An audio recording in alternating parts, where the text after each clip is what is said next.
Magic Tree House, Book Number 5, Night of the Ninjas, by Mary Pope Osborne.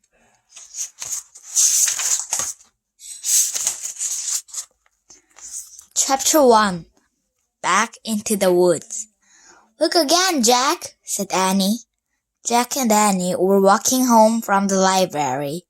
The path went right by the Frog Creek woods. Jack sighed. We looked this morning," he says. "We looked the day before, and the day before that." "Then you don't have to come," said Annie. "I'll go look by myself." She took off into the woods. "Annie, wait!" Jack called. "It's almost dark. We have to get home." But Annie has disappeared among the trees. Jack stared at the woods. He was starting to lose hope. Maybe he would never see Morgan again.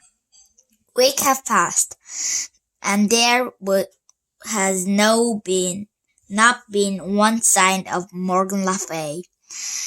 Nor has there been one sign of her magic tree house. "Jack!" Annie called from the woods. "It's back!" "Oh, she was just pretending as usual," Jack thought, but his heart started to race. "Hurry!" called Annie.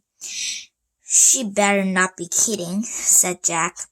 He took off into the woods to find Annie. Night was falling fast. Cricket chirped loudly. It was hard to see through the shadow. "Annie!" Jack shouted. "Here!" she called. Jack kept walking. "Here where?" he called back. "Here, here!" Annie's voice came from above. Jack looked up. "Oh, man!" he breathed. Annie waved from the window of the treehouse. It was in the tallest oak in the woods. The long rope ladder hung up from it. The magic treehouse was back. "Come up!" Annie shouted. Jack ran to the rope ladder. He started climbing. He climbed and climbed and climbed. As he called, he looked out over the woods. High above the treetop, it was still light. At last, Jack pulled himself into the treehouse. Annie sat in the shadow. Books were scattered everywhere. On the floor, the letter M glowed in the dim light. The M stood for Morgan Le Fay, but there was no sign of Morgan herself. "I wonder where Morgan is," says Jack. "Maybe she went to the library to get some more books," said Annie. "We were just at the library. We would have seen her," said Jack. "Besides, the library closed now." Squeak!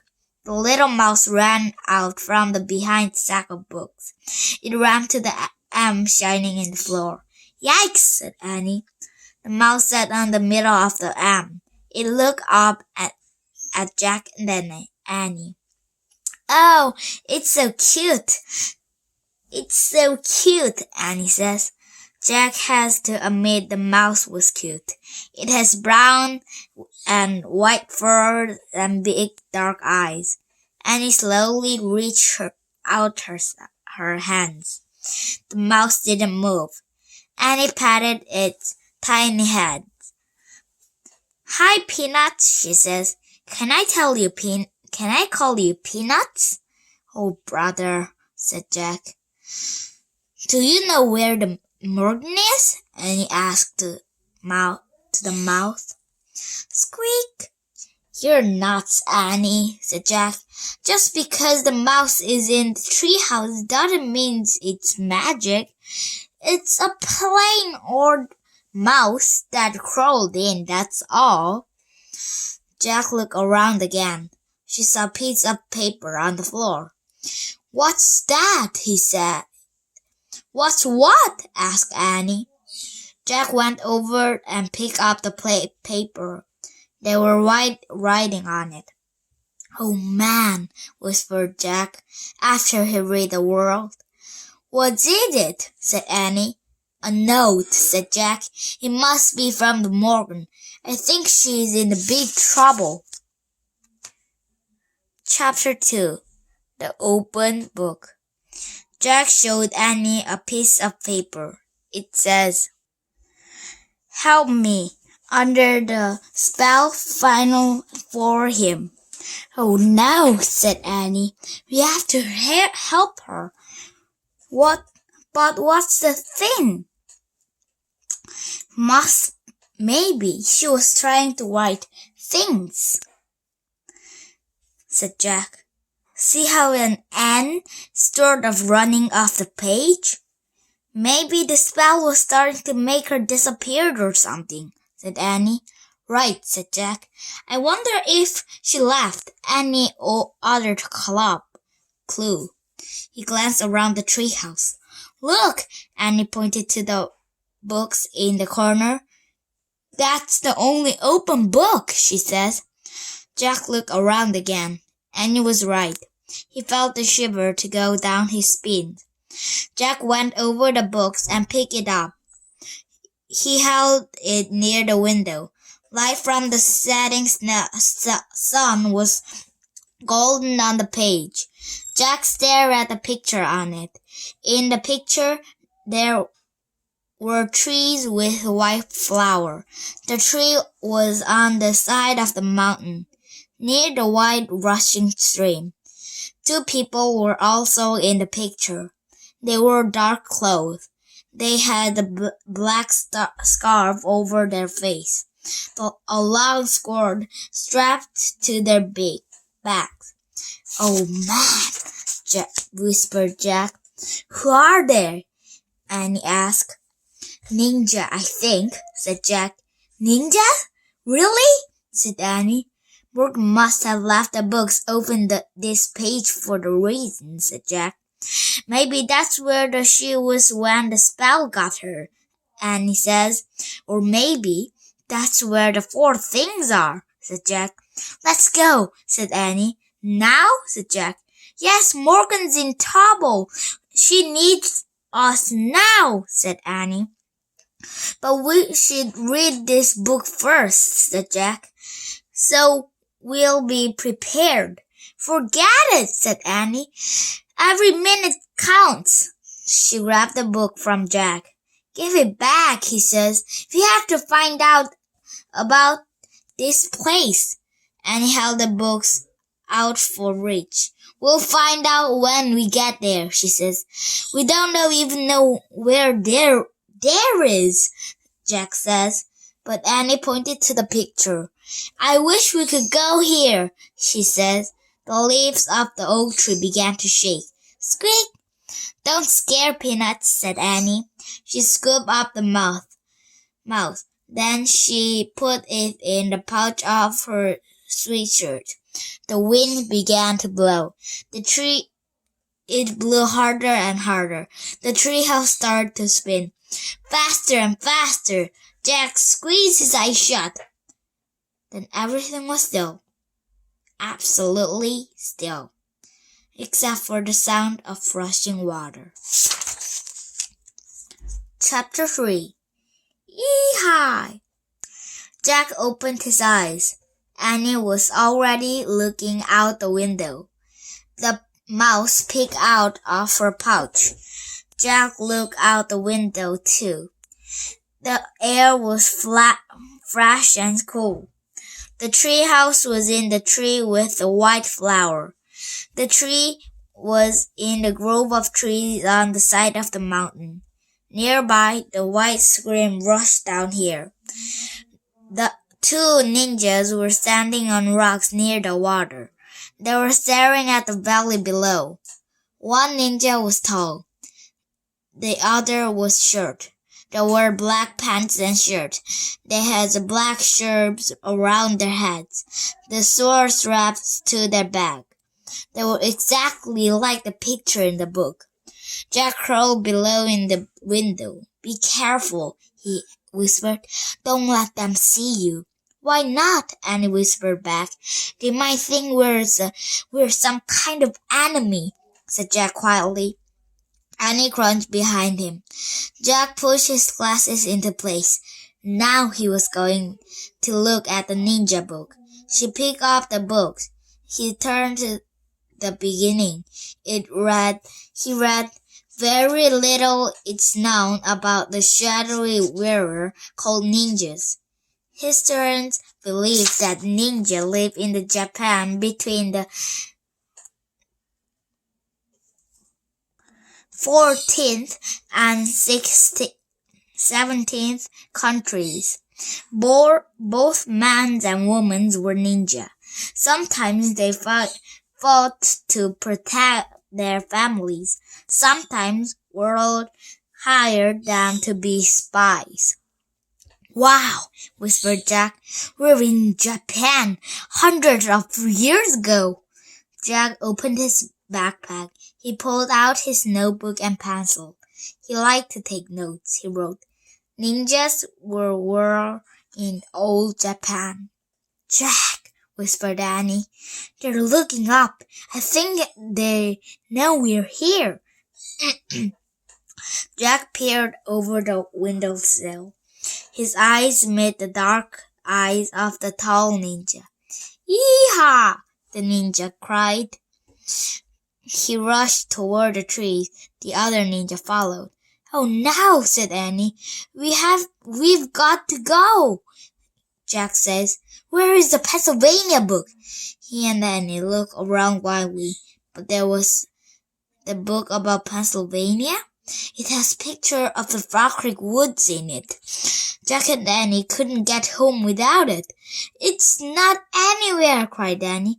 We got to do something fast, said Jack. Pull up the ladder.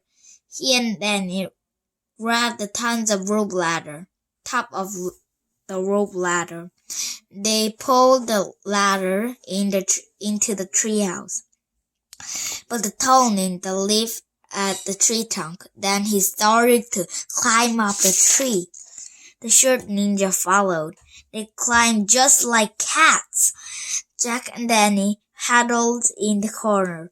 The night ninja climbed into the treehouse. Neither one made of sounds. Chapter 4. Captured. The ninja pulled iron band off their hands. The band has spikes like claw on them. That's how they climbed the tree, Annie whispered to Jack. The ninja stared at Jack and Annie with dark, piercing eyes. The rest of their face were covered by their scarf. Jack felt frozen under the stairs. Annie wasn't frozen, though. He stepped right up to them. Hi, she says. The ninja didn't say hi back. They didn't move at all. They were as still as Jack. We're trying to help our friends, Morgan, said Annie. She held the Morgan's note. The tall ninja took the note from her. He looked at it. Then he gave it to the short ninja. The two ninjas stared at each other. Then they looked back at Jack and Annie. Finally, the short ninja nodded once. He pulled the notes into the pocket of his shirt. You can help us? Annie asked. Neither ninja spoke. Jack wished he could see their face. He couldn't tell what they were thinking. The short ninja tossed the rope ladder back out of the treehouse. The tall one pointed down the ladder. Then he pointed at the Jack and Annie. Oh, thought Jack. Were they being captured? Us? Go with you? Said Annie. The ninja nodded. Oh boy, said Annie. Oh boy? Is she nuts? Wondered Jack. The short ninja turned down the ladder. He went hands over hands. His feet didn't touch the rug of the ladder. The tall one did the same. Jack gasped. The ninja moved very fast. They were like a spider dropping from the web. Wow, said Annie. Now there are chances to leave, said Jack. Quick! He looked around the treehouse again. where was the Pennsylvania book? Let's go with them, Jack, said Annie. No, it isn't a game, Jack says. But I think I know something about Morgan, said Annie. She started down the ladder. Come back, Jack says. But it was too late. Jack sighed. Why does this always happen? Jack says himself. Come on, Jack, came Annie's voice from below. Jack put his notebook and the ninja book into his pack. He pushed his glasses into place. He started down the ladder. Jack joined Annie and the ninja on the ground. The sun has fallen behind the hill. The sky was streaked with the red and gold. The mouse peeked out from Annie's sweatshirt's porch. Don't be scared, Peanuts, Annie whispered. We'll take care of you. Great, thought Jack, but who is going to take care of us? The short ninja held Jack's arm in one hand and Annie's arm in the other. He led them through the twilight. The tall ninja walked behind them. Where are you going? Jack asked. The ninja stopped near the rushing water of the wide stream. The water rolled as it raced downhill. The short ninja looked at Jack and Annie. He let go of their arm. Then he pushed them toward the stream. You want us to cross it? Shouted Annie. The ninja nodded. Then he and the short ninja stepped into the wild stream. They started winding across. Let's run back to the treehouse, said Jack. No, we have to follow them, said Annie, for Morgan's sake. Jack took a deep breath. She was right. Annie grabbed Jack's hands. Together, they stepped into the water. Yikes! They both screamed and jumped out. It was the coldest water Jack had ever felt. It was colder than ice. It was so cold it felt like fire. I can't go back in, said Annie, shivering. Me neither, said Jack. I have a heart attack. The ninja looked at Jack and Danny. Then he turned around and came back. Help! Jack cried, but the ninja lifted Jack high up into the air, and he put him on his shoulder. The short ninja put Annie on his shoulder. Then the two ninjas stepped into the stream again. The icy water swirled around them. It went up to the short ninja waists, but the ninja moved through the stream as calmly as two sailing ships. Chapter 5. Flames in the Mist. The water grew swelling again. Then they were on the dry land. The ninja lowered Jack and Annie into the ground. Thanks, said Annie. Thanks, said Jack. Squeak, said the mouse. The ninja said nothing, but they looked around. Jack looked around too. The full moon was rising in the sky. Dark rock dived to the side of the mountain. Then the ninja started moving. They went silently up the slope between the rocks. Jack and Annie followed them. Jack wasn't afraid of ninja now. In fact, he was starting to like them. Maybe they really could help find Morgan. The ninja moved silently, but Jack and Danny made plenty of noise. They panted as they climbed the rocky hillside.